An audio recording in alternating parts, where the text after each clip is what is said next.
Okay, question number 20 में we have to draw the graph showing the variation of number of scattered alpha particles detected with scattering angle in Geiger-Marsden experiment. और उसमें से दो we have to infer the two conclusions from the graph. तो इसको समझ Geiger Marsden experiment को अगर हम समझे तो एक गोल्ड फॉइल ली गई, तो ये लेट्स से ये गोल्ड का एक एटम है and alpha particles were made to beam of alpha particles was made to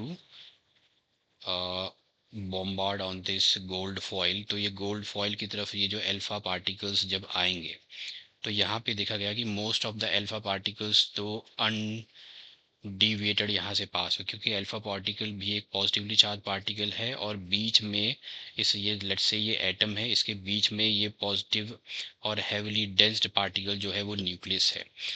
तो अगर ये भी पॉजिटिवली चार्ज पार्टिकल है, ये भी पॉजिटिवली चार्ज पार्टिकल है, तो पॉजिटिव पॉजिटिव रिपेल करेंगे। लेट्स से अगर ये वेलोसिटी यू के साथ इधर को आ रहा है तो मोस्ट ऑफ द ये जो अल्फा जो पार्टिकल्स थे वो यहाँ से इसके स्पेस में से अनडिविएटेड ही निकल गए बिना स्कैटर या बिना डिविएट हुए।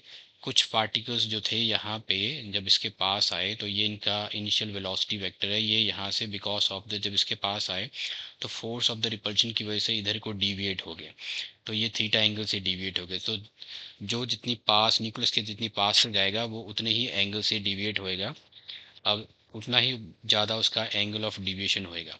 जो बिल्कुल इसके साथ हेड ऑन कोलिजन के लिए आएगा अल्फा पार्टिकल, वो because of the force of repulsion from the nucleus, इसकी जो काइनेटिक एनर्जी है किसी एक पॉइंट पे आके यहाँ पे लेट से किसी एक पॉइंट पे आके यहाँ पे स्टॉप होगा, क्योंकि जो काइनेटिक एनर्जी अल्फा पार्टिकल की वो इसकी potential energy between the alpha and the nucleus के बराबर हो जाएगी। यहाँ पे मोमेंटली स्टॉप करेगा और वापस जाएगा। मतलब कोई एक पार्टिकल जो है 1 in 8000 एक पार्टिकल ऐसा था जो हेड ऑन कोलिजन की तरफ आया और फिर वापस अपने पाथ को रिट्रेस कर लिया। तो that shows the presence of the heavily densely positively charge particle in the centre of the atom, जिसे हमने बोला न्यूक्लियस।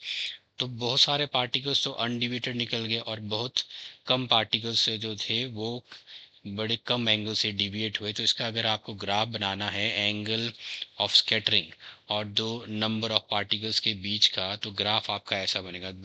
तो ये यहाँ पे स्कैटरिंग एंगल है डिग्रीज में, ये जीरो से शुरू होगा इस तरफ।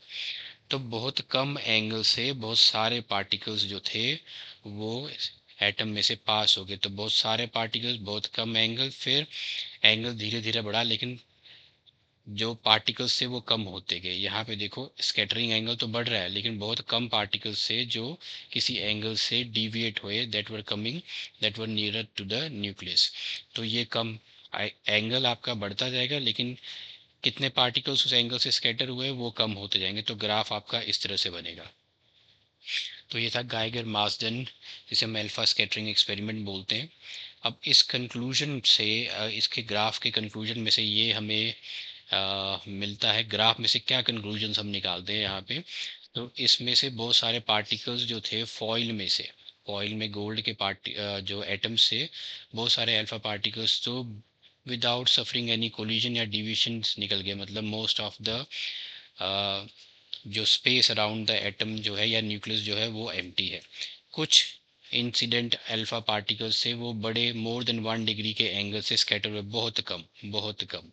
और जैसे मैंने बताया 1 in 8000 अल्फा पार्टिकल्स से they were deflected by more than 90 degree, more than 90 degree यहाँ पे से डिफ्लेक्ट हुए बहुत कम पार्टिकल्स। तो ये कंक्लूजन्स थी आपकी from the Geiger Marsden experiment scattering graph में से। तो ग्राफ आपका ये बनेगा, उसके लिए आपको अल्फा स्कैटरिंग एक्सपेरिमेंट समझना पड़ेगा और कोई भी दो कंक्लूजन्स आप ग्राफ में से इनमें से कोई भी दो कंक्लूजन्स आप लिख सकते हो। Okay, so that was question number 20।